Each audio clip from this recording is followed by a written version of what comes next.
Good morning to all of you. Welcome back to the Namaste experience.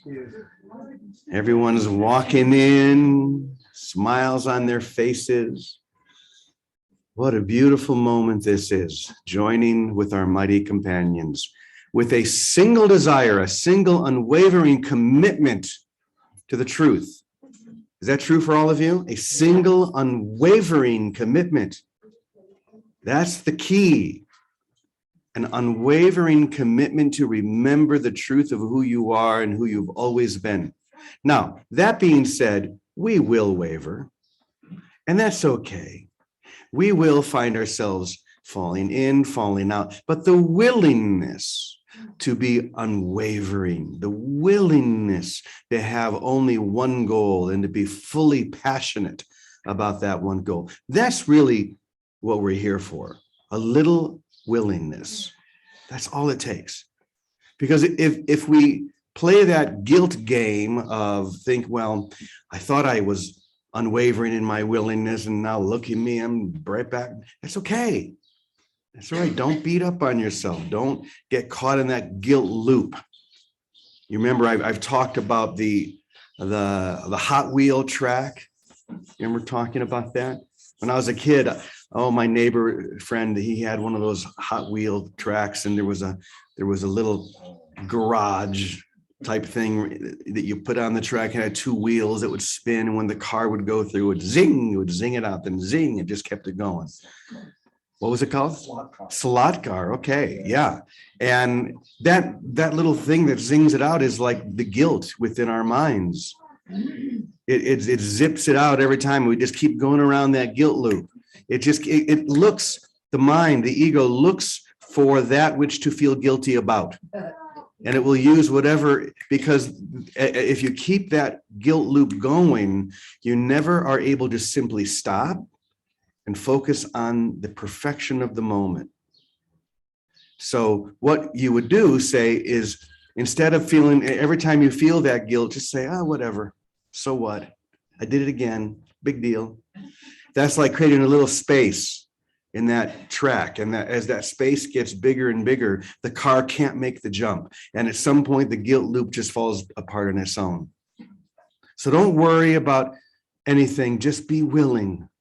Just be willing to have an unwavering focus on the truth of who you are and who you've always been. I am blessed as a holy child of God. What is today's word of the day? Talents. I discover and see my divine talents. It's hard to read in the back. I discover and use, maybe. What does that say? Use? Use. I discover and use my divine talents. That's interesting. Divine talents. It's not just talking about, the fact that I'm decent at playing the guitar. There's a divine talent within each one of us that comes from our willingness, a divine talent to see, to perceive that which is always seen by God. That's a divine talent. We seem to have forgotten that. And it's that guilt loop that keeps it a distance away. But as we allow that divinity that's whole and complete within us to awaken more and more by joining with our mighty companions, this is a big part of it, just coming together in the morning. That alone, it sets you on the right track, doesn't it? You can feel the energy of this throughout the whole day. A half hour, 40 minutes. That's why I'm just so honored that so many of you join us here at Namaste Village every day. So that being said, I have a little something that I wrote this morning that I would love to share. So let me put it up here on the screen. It's called That Which Seems to Die. What a title, huh? That Which Seems to Die. Oh, how did that happen? Let me go back. I don't know what just happened. Why won't it go back? One moment.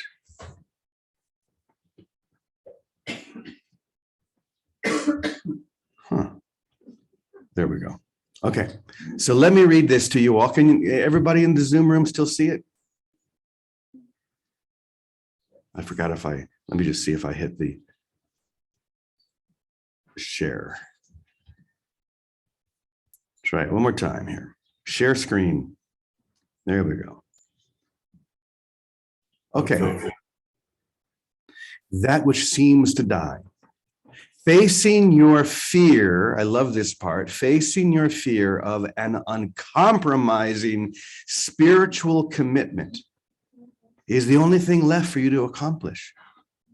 Facing your fear, the fear of you making an uncompromising spiritual commitment. Why would you be afraid of that? Well, we'll get into that in a little bit. Why do you turn away from such a commitment? Somewhere within you, you know what you have always known. You know what you've always known. Isn't that interesting?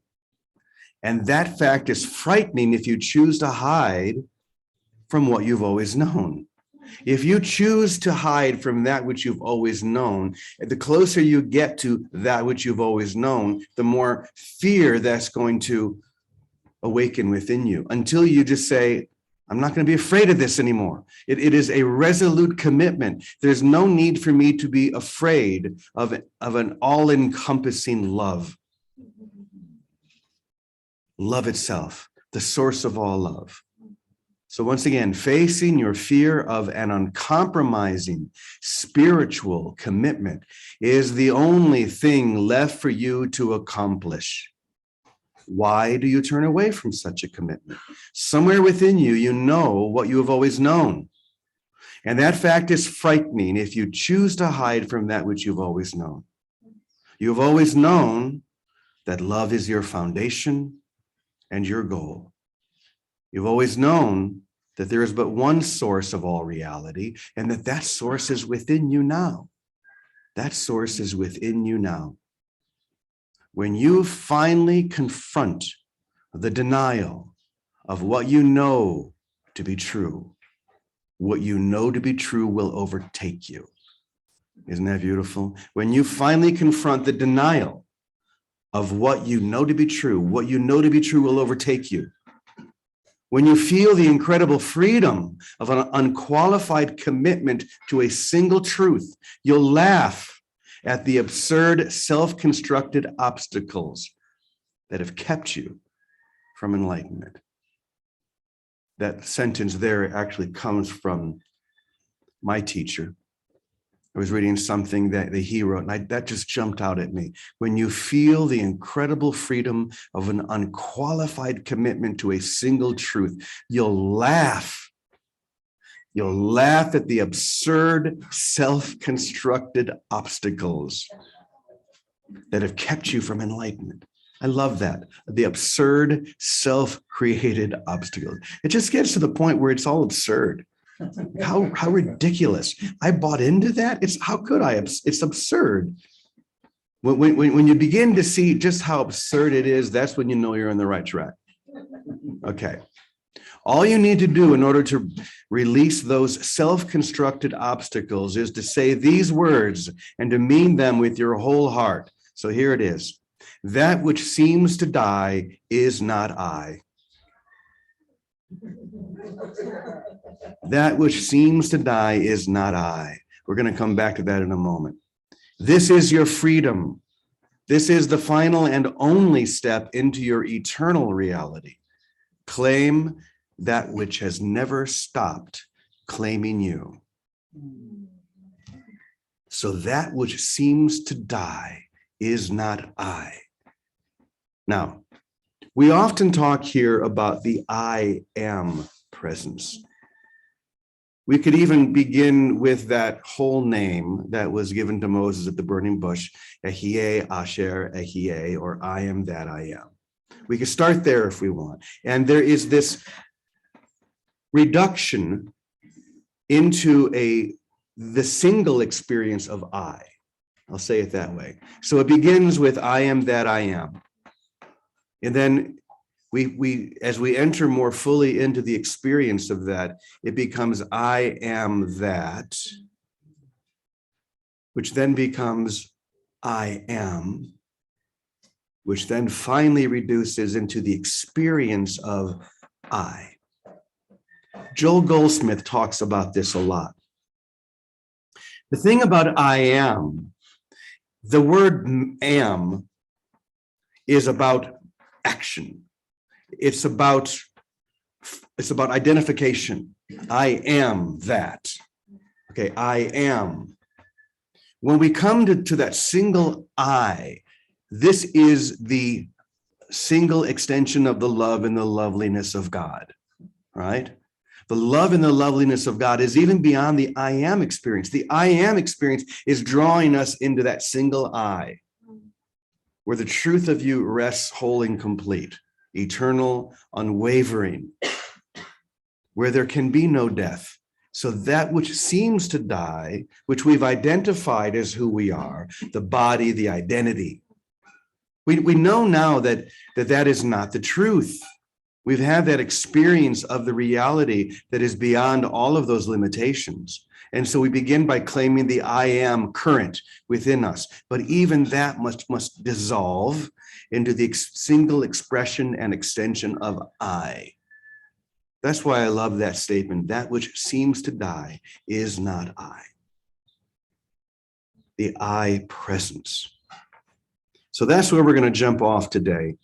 And I'm looking forward to hearing what Vicki and Teddy have to share about that. So I'm going to turn it over to you guys, let you take it from there. Good morning. Good morning, Father James. Good morning, everybody. And thanks for the good mornings before we began. That is really sweet to hear everyone's voice. But I think what happens is as we become more accustomed to looking within rather than looking without, that fear of death seems to just seems to go away. It falls away. And then what seems to be more of concern is how to be here in time under the guidance of that internal system, excuse me, rather than externals. Because when you're in touch with that I, that safety, that feeling when we give it our whole attention is what rest is. It is what happiness is. And it is what consciousness is. And the whole idea of death, it seems to just, kind of evaporate because that is so not dependent on externals. It's not dependent on anything. And then the talent that we would have is how to live here in time with that focus and learn to, that's why it's all about listening and following and giving. And like what Teddy says, yesterday, we can see what we've given by what's coming back to us. So using everything as a mirror is a good help to stay internally guided and externally just giving, not trying to get anything. So the practical piece is how to be here, paying attention to the eternal, knowing that we are that, not that it's something outside of ourselves, and getting comfortable with that and letting it really be our compass here in time, because the temptation of the loop, the loop of guilt to go into thinking and get dependent on external anythings is what the challenge is from there. And it has to be a way that it isn't a challenge, it's a choice. That no, I'll stay internally guided. That eternal peace guides me to love here, to give here, to smile here, and let it be that simple. That's the simple approach. Let it be that simple. Smile at the clerk, smile wherever you are, just give yourself away completely, because we're giving to the eternal if we look for the eternal in what seems external. So, internal guidance system, that's it. The IGS. I love Yes. it. The internal guidance system. Just give yourself to love. Yeah. I love it. Thank you, Vicki. Thank you. You always make it so easy and so practical, don't you? I hope so. Thank you. I've got to keep it simple because I can't go past simple myself. So Teddy, now Now we're gonna bring it back to the beautiful level that you always do bring us to. So what would you like to share? Well, first I gotta say, on the second page of what you wrote this morning, you really sounded like the old man. That's because some of it came from him, as I said. Oh, I was I thought inspired by so. something that he wrote. Yes. I'm proud of you. Um, the second thing is, if you ask the old man about what we're talking about, what he would say is, this whole place is a reduction. Everything's a reduction here. Mm. So, because, and even Jesus, he says the same thing. Even you can have the experience of what I mean, and I'm talking about the experience where you go all the way. And but if you're back here, you can't remember it totally, because if you did, you wouldn't be able to be here. And it comes down to having a function in the plan. And we all have a function. And if we really want to do, remember this totally, because we are what that is beyond the body, because the body's not real. Anything that's not eternal isn't real. So if we have that experience and we want to, because it just eats at you, let me put it this way. Once you have that experience, it eats at you here constantly. So you have to figure out ways to be true to it. Otherwise, you suffer and die. And if you're true to it, you disappear into what life really is. Because sooner or later, you understand the body's not your home. And your home is not here at all. So what happens is you begin to live to the truth of it, or we talk about, the alignment. You align your mind with that true purpose, and you begin to fulfill your true purpose. And when it's your time and you've fulfilled your function here, you disappear into, we call it the heart of God. But you disappear from here, having never been here.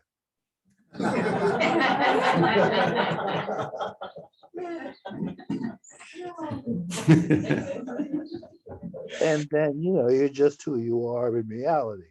Now, like you can't remember, you can't be in that total remembrance here, because you wouldn't be here. But it eats away at you, and you got to be true to it. Now, this is what I'm going to say about you, Jimmy. The idea that you have the audience that you have from what you've done before, you put those sentences out into the world, and you're seeding the world.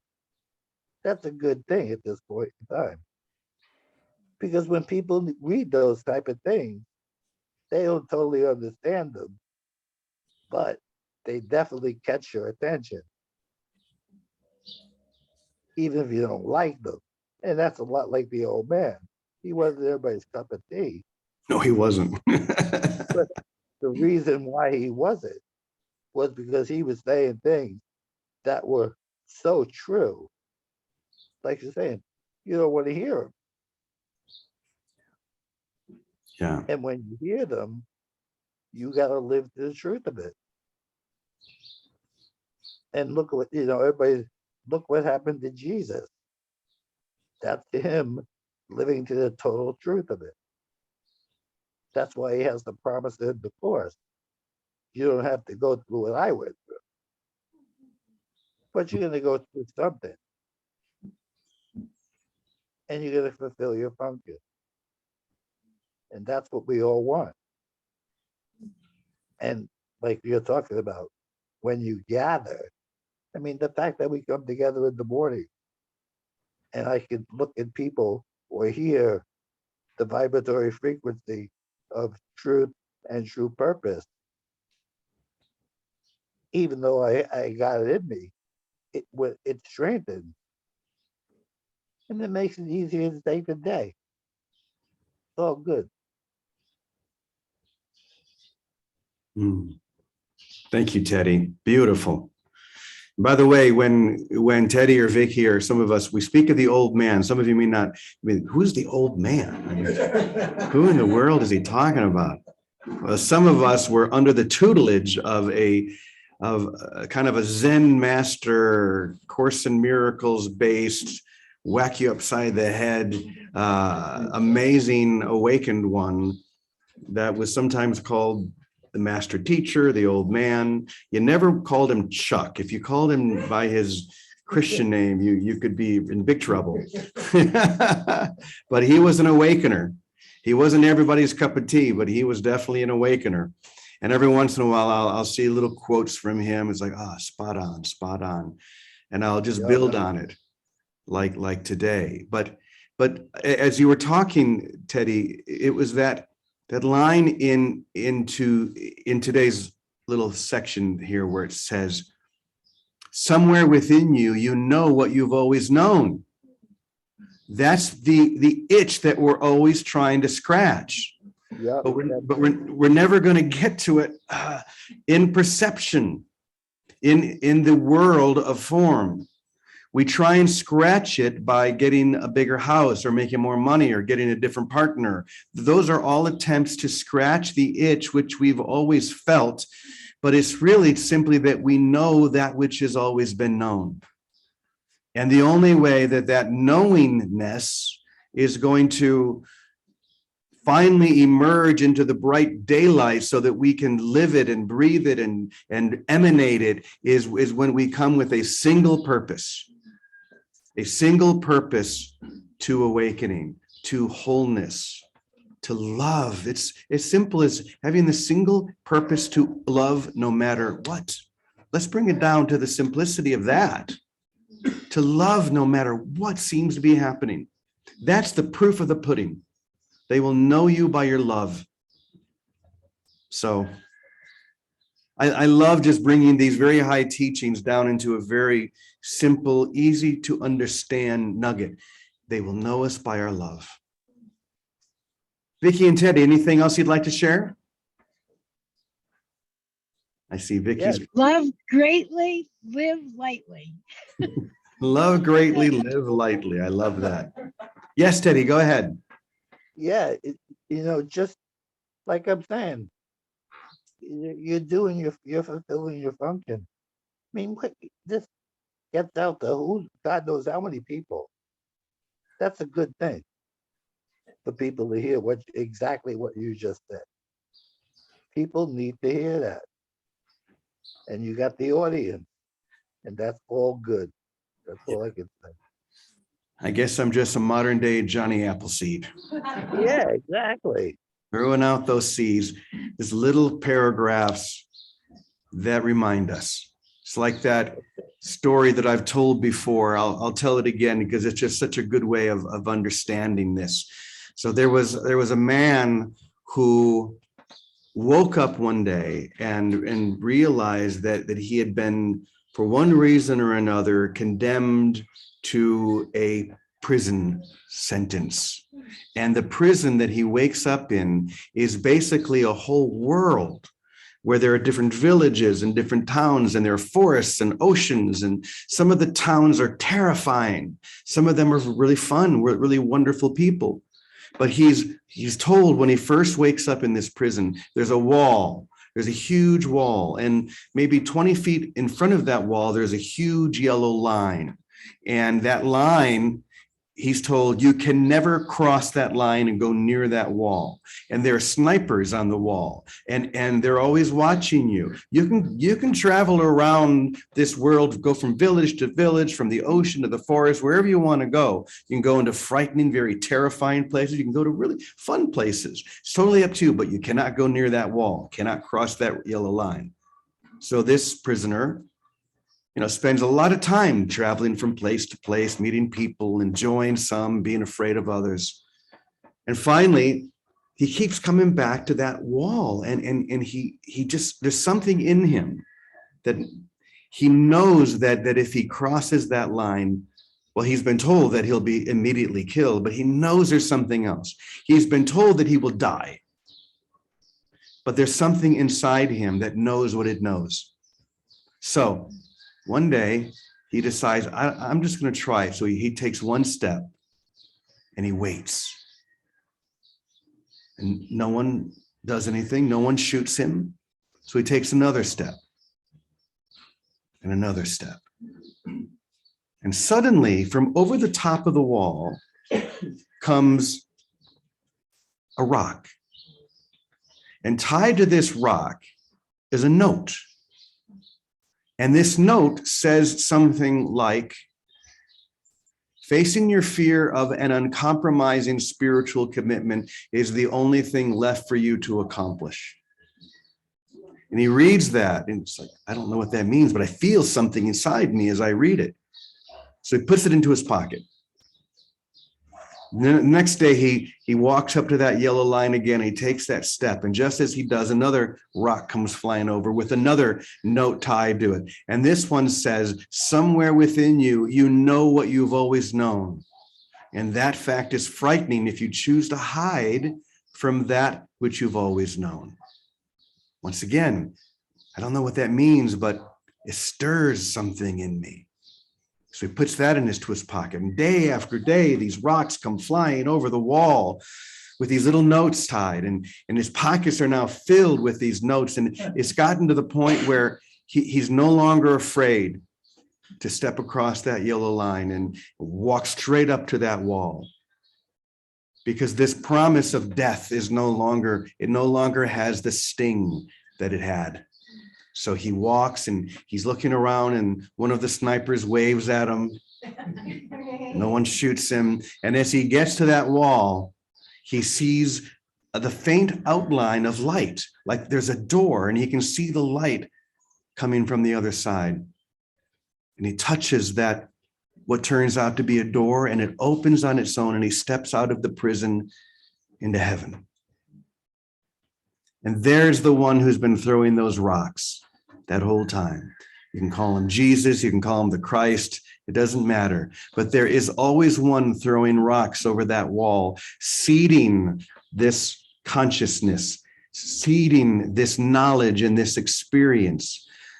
Maybe it shows up as A Course in Miracles in your life. Maybe it shows up as the daily word. It doesn't matter how it shows up, just know that it will show up if you have the courage to step over that line. And that's it. Step over the yellow line. So thank you, everyone. Vicki, Teddy, each and every single one. Wow, we are blessed. We are blessed indeed. And living within that blessing, if you choose, you can stand, you can sit, but let's go ahead and share our final prayer here, the prayer of protection. Here we go. The light of God surrounds us. I am the light of God. The love of God enfolds us. I am the love of God. The power of God protects us. I am the power of God. The presence of God watches over us. I am the presence of God. Wherever we are, God is, and all is well. And so it is. And so it is. Thank you, everyone. Thank you. Namaste. Hasta mañana. Happy Thursday, I love you all. everyone. Bye-bye. Love you. Bye. Bye-bye. Good day. Thank you. See you tomorrow.